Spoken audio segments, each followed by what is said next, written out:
Good YouTube, it's your boy Only One KDB, and I'm back with another video. On today's video, bro, we got KI, the deadliest female shooter. I mean, the deadliest female op, my bad.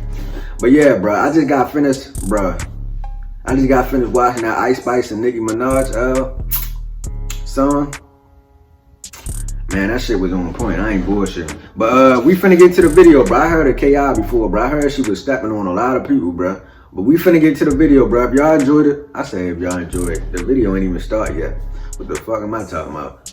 I can't stop cursing in the first 30 seconds, bro. YouTube be tripping, bro. How many seconds it, man? 43. But we finna get to the video, bro. I've been talking long enough. I get it. KI was one of the fierce shooters in the history of Chicago. The crazy part is, she was just a teenage girl. Here's the wild story of KI, the female assassin of O-Block. KI started out as just your average girl. Growing up in a wild city like Chicago, KI slowly adapted to her environment.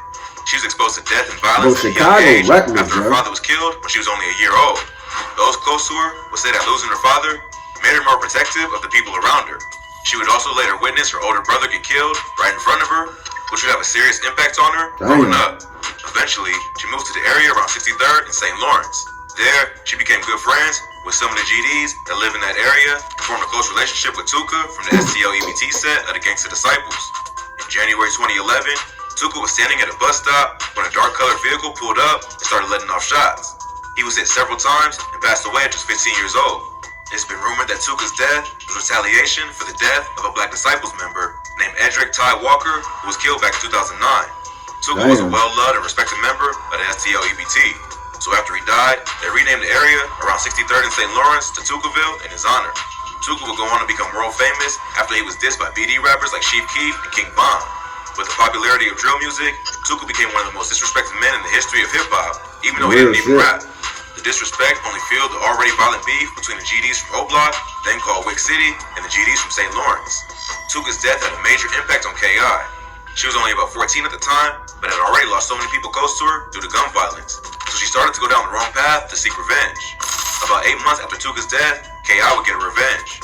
In August 2011, a high-ranking member of the BDs named Odie Perry was shot on the 400 block of East 64th Street.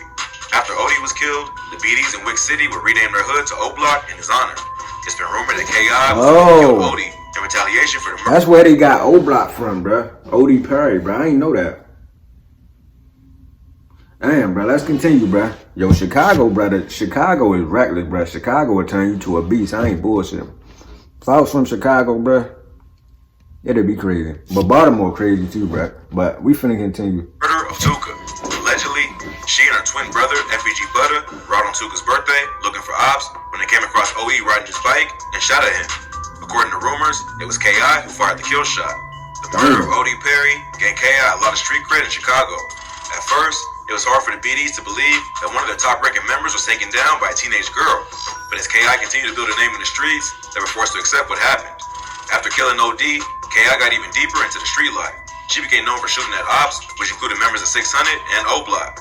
So, even though she was a female, she was becoming a problem to the BDs. She was getting down for real. It seemed like KI got addicted to the lifestyle and would shoot at anyone who threatened her, including other females. It's been rumored that KI one shot at another girl who was the cousin of T-Roy, another high-ranking member of O-Block. His cousin ended up snitching on her, but KI still beat the case due to lack of evidence and remained on the streets. Plus, she was also known to taunt her ops on social media, often taking shots at dead members of O-Block and 600 like OD and Baldy. This would lead to beef online with high-ranking BDs such as King Von. Yo, King Von could be wilding on Twitter. On social media, all while pretending to flirt. Even though they were enemies, they had mutual respect for each other as fellow savages. Von even once claimed on an A&E documentary about KI that he had a crush on her back in the day. But many believe that he was trolling and using mental tactics to gain an upper hand.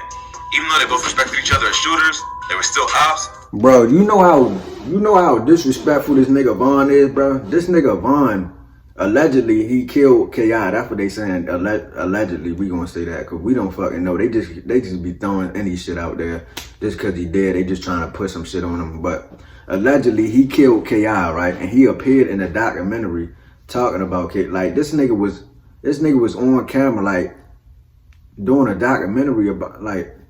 Yo, that's some disrespectful ass shit, bro. That nigga was they was literally looking at the killer, bro.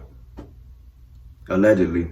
But we finna continue, bro. That shit crazy. And if either one of them got caught lacking in public, all bets were off. As time went on, K.I. would continue to build a name in the streets. At one point, members of a set called 800, who were beefing with Tukaville, caught K.I. alone and beat her up. In response, K.I. went to their block and shot at several 800 members. Then, a week later, FBG Duck's house was shot up by 800, which added fire to the beef between the two sets.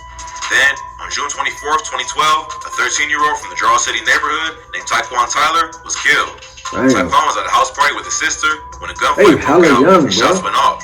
He ended up getting hit with a stray bullet and passed away. A dude affiliated with Jarrell City named Nishan Flowers was later arrested for the murder and sentenced to 55 years in prison. Taekwon was K.I.'s cousin, and she was at the party to witness him get killed. It's been rumored that K.I. was the one who introduced him to the street life and trained him on how to rob and do drills. His death hit her hard, and she would change her name on Twitter to Taekwon Assassin. She would also help form a set called Taekwon World, who will be for O-Block, 600, and 800. So, K.I. now had an army behind her to help her take on her ops, and she continued building her rep in the streets. By this point, she was a fierce shooter who was well known by both the ops and the police. At one point, the local news even claimed that she was responsible for killing at least 20 people, a number which isn't confirmed and likely exaggerated, but it shows how well known she was in the city. But somehow, despite this wild reputation, she was never caught by police.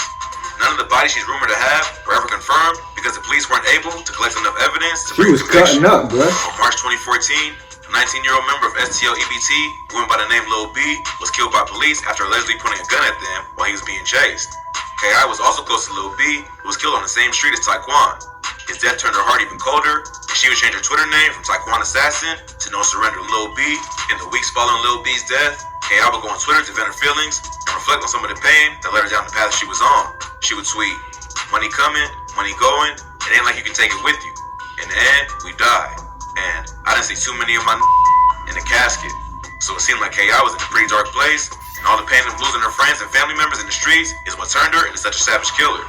After Lil B's murder, K.I. hit the streets to take her pain out on the first op she could come across. That ended up being a dude named Blood Money from the BD set Front Street, the cousin of Chief Keef. Blood Money was standing outside his home on the 5600 block of South Elizabeth Street when he was shot in the chest. His cousin, Darnell Patton, was also shot in the stomach, but later pulled through. Blood Money was just 30 years old and the father of 5 children. Just 2 weeks before he was killed, he had signed a deal with Interscope Records, so his death was a major loss to O-Block. Rumors quickly started going around that K.I. was the one responsible for Blood Money's death. Even though she was already hated by the BDs, this murder put an even bigger target on her head. Less than 24 hours later, K.I. would be shot and killed in the Woodlawn neighborhood. Around 3:30 p.m. on April 11, 2014, K.I., along with FBG Butter and another friend, were walking to the house of FBG Wooski to get lunch. K.I. had recently revealed her location on Twitter, which must have been seen by her ops. While they were walking, a shooter in a gray hoodie approached them and started letting off shots before hopping into a getaway car. All 3 were hit. She was different, bro. I ain't gonna lie, bro. She was different, bro. But let's continue, brother. The video almost over. K.I. ended up getting shot 9 times in the jaw, neck, and chest. She was rushed to the hospital but pronounced dead around 5:43 p.m. The murder of K.I. remained unsolved for many years, but the word on the street was that it was done by O-Block members T-Roy, Big A, and even King Von. The day after K.I. was killed, a bunch of dudes from FBG, including Lil J, FBG Butter, and Wooski, shot up O-Block. Both Big A and T-Roy would later be killed by members of the GDs in retaliation for K.I.'s death. But for years, King Von managed to escape both the ops and the police. But Von would end up being killed in unrelated beef after bumping into Quando Rondo in November 2020. After his death, police will reveal that Von was the primary suspect in the murder of K.I. In July 2021, police reported about K.I.'s murder leaked to the internet, which listed Davon Bennett, aka King Von, as the primary offender believed to be responsible for the murder of Jakara Barnes. According to the paperwork, Von was brought in for questioning, but later released. He provided 2 different alibis for the night of the shooting, but neither confirmed where he was exactly when the shooting happened. He also agreed to take a polygraph test, but never actually went through with it. Despite the cops' suspicions, the DA refused to prosecute, and the case was never officially solved. So it seems like someone leaked the paperwork to confirm the rumors that Von was the one who took out the notorious K.I. Sadly, the story of K.I. isn't all that uncommon, except for the fact that she was a girl. Plenty of teenagers growing up in a city like Chicago turn to the streets and innocent people close to them get killed. The only thing unique about K.I.'s situation was that she started out as an innocent teenage girl, but quickly transformed into a ruthless shooter. Police believe that she was involved with dozens of shootings and several murders, even though she was only 17 when she died. But like many kids from the South Side, K.I. was forced to adapt to her environment, and unfortunately, never got a chance to make it out of the streets. Dang. A Domino's order carryout online. This was crazy, bruh. Chicago different, bruh. I ain't gonna lie, bruh. But anyway, bruh, that's gonna do it, bruh. Make sure y'all like, share, and subscribe, and I'm out of here, bruh.